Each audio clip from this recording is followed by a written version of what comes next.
What I want to share with your great community is that I was a skeptic of coaching before I got started. And I think that maybe some lovelies may feel that way. So I really want to speak to that. You're listening to the Hello Lovely podcast with Christie Williams, episode 75. So here we are. So Chelsea, welcome to the podcast. How are you feeling? Thank you for having me. Absolutely. So introduce yourself so the lovelies can meet you. I am Chelsea. I have known the lovely Miss Christie Williams for a while, but I have been working with her with one-on-one coaching since April. So that is my kind of introduction to working with you. It's been quite a few months, and a lot has happened in that amount of time. I was in a point where things were feeling a little stagnant. My routine was not quite what I wanted it to be. And I had things going day to day. I had a to-do list every day. And half of the things on my to-do list were not getting marked off. I was finding that I didn't have enough time in the day to do everything that I wanted to do. I was cutting things here and there to try to fit things in, but my schedule just was not what I wanted.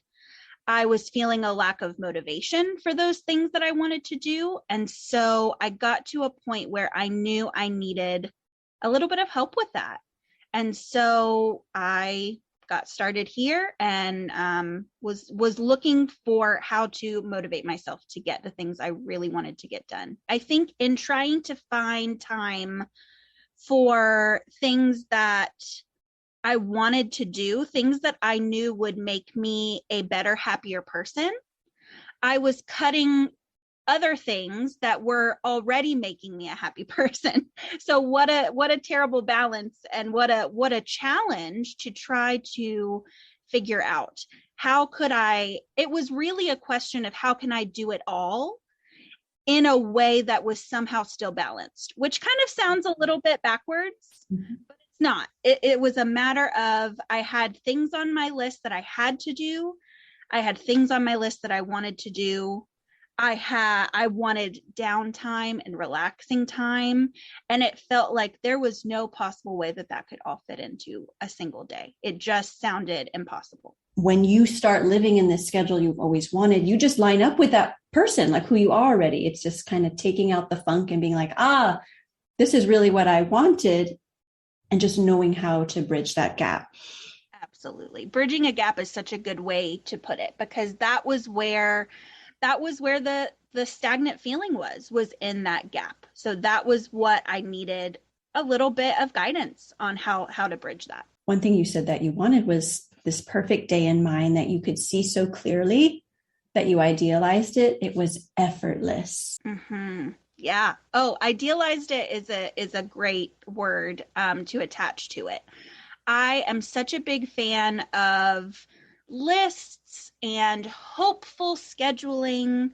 And I have a planner that I'm very attached to.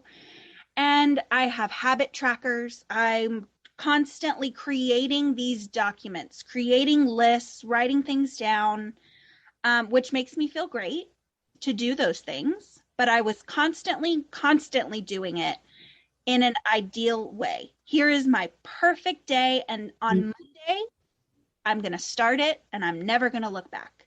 So let me put down the 50 items in a day that I want to accomplish to have that effortless, perfect day.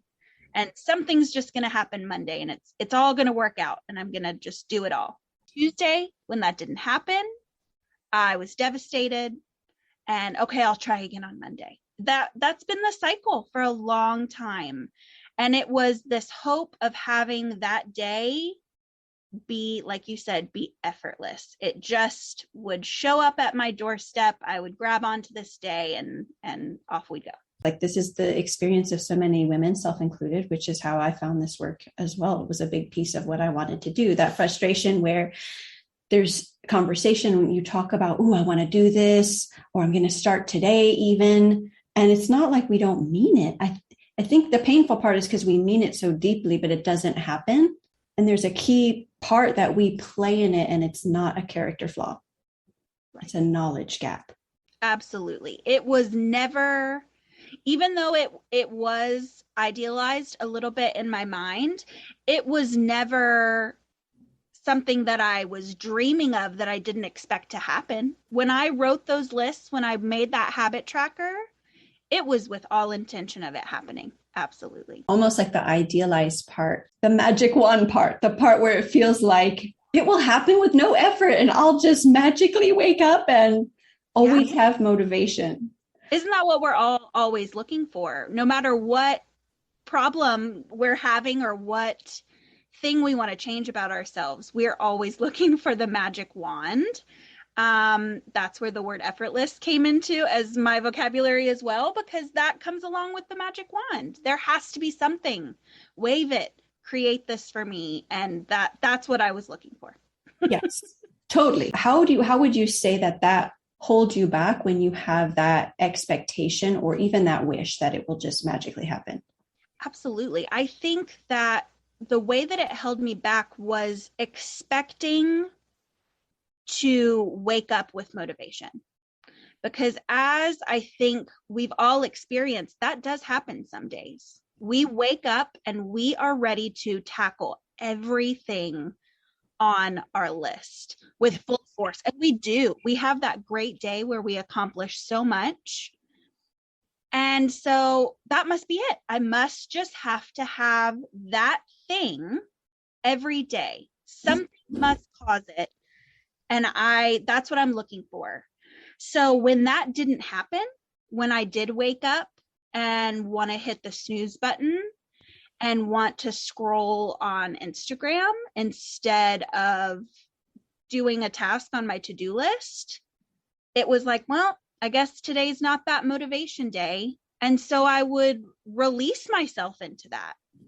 So that was holding me back in so many ways, because it was just something that I expected to occur. And when it didn't occur, well, okay, not today then. That was where I was holding myself back, was that expectation. Yeah. And I think that is so understandable, because it truly feels like until that gap is bridged, it truly does feel that if I do have motivation on these days, why don't I have it on these? Is it me? Well, I have to just release myself into this because this is just the way it goes, without and that just ends there. Mm-hmm. And even though you're still accomplishing and producing or you're still accomplishing things in your day, it's just the way you want to live in it is not happening. I wanted that routine. I wanted every day to be that day. And when it wasn't happening, disappointment is what followed. Sure. On a scale of 1 to 10, when I asked you in session, you said it's out of 10 in satisfaction. Tell us a little bit about your routine. What's changed for you? Absolutely. I think to answer that question, I kind of have to start with what my routine was before. So I work full time. So of course, getting up and getting to work was a task on my list every day. And that was not something that I struggled with. I got to work on time each day.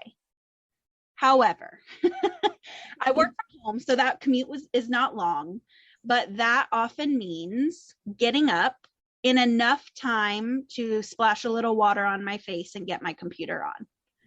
And so I got to work on time. I got to work like I needed to, but that was the beginning of my day. Slept in again, hit the snooze button several times. Now let me get to work. And then figure out anything else in the evening. Do some cleaning tasks in the evening. Well, those didn't get done again. Work went over a little bit, have all these commitments. So my routine was haphazard, I think is a good word to look at it. So now what has changed? I am up early in the morning. I have the most beautiful morning routine. I have the house to myself in the morning.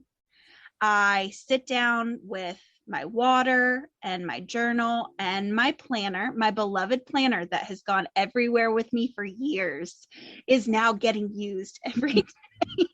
It's not an ornament anymore. It is an incredibly useful tool. And so I sit down in a quiet spot in my house and I plan my day. I do a little bit of Bible reading each morning, just a couple of minutes to go over a certain scripture and a little bit of information in the morning. I plan my day in my planner. I write it all down. I have a moment of gratitude and I journal. This is my new love. Journaling is my new love. That is something I love each morning, whether that's just kind of dumping all of my thoughts onto a page, or maybe I have something I need to work out with myself. Either way, I have a topic.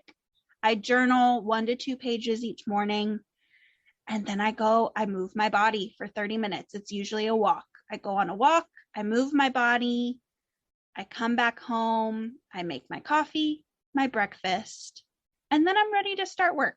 At the same time I was starting work before. That time didn't get pushed later. I still start when I was starting before, but I've had a whole day now. I have had a whole day before starting work. I've taken time for myself. I have spent time with my thoughts and moved my body. Those two things alone. My mood each day, things can go wrong, of course, but starting my day in that way has made me so much more positive throughout the day. And then the rest of my schedule is already planned out. Like I said, that's part of my morning routine. So I just have to go through that list. Okay, well, what am I doing at 1 o'clock? What am I doing at 3 o'clock? What evening tasks do I have? And everything feels so much more intentional. Like I said, this was a routine that I've imagined and idealized for a while. So to see that is now just my everyday routine is absolutely incredible. Yes. It's not just more tasks you're doing now in the morning, like just more to do. Like, how are you feeling? If you had to describe the way you feel now about carrying out your day, what would you say? It feels, now that everything is so intentional, because I think even hearing myself listing it can just sound like, oh, I'm just accomplishing more tasks in the day. So much more than that, because I feel so positive. I feel so grounded that I can take that time, particularly the morning routine is the meat of my change. I feel grounded and positive and grateful. To start the day with those feelings, that carries on through the rest. Sometimes when I'm struggling to feel motivated, if I just start, the motivation comes. When I mark how I feel accomplishing something, reaching a goal, practicing a routine that I have set up for myself, when I mark the success, when I mark the positive way that I feel, then that in turn creates motivation to repeat it tomorrow and the next day and the next day.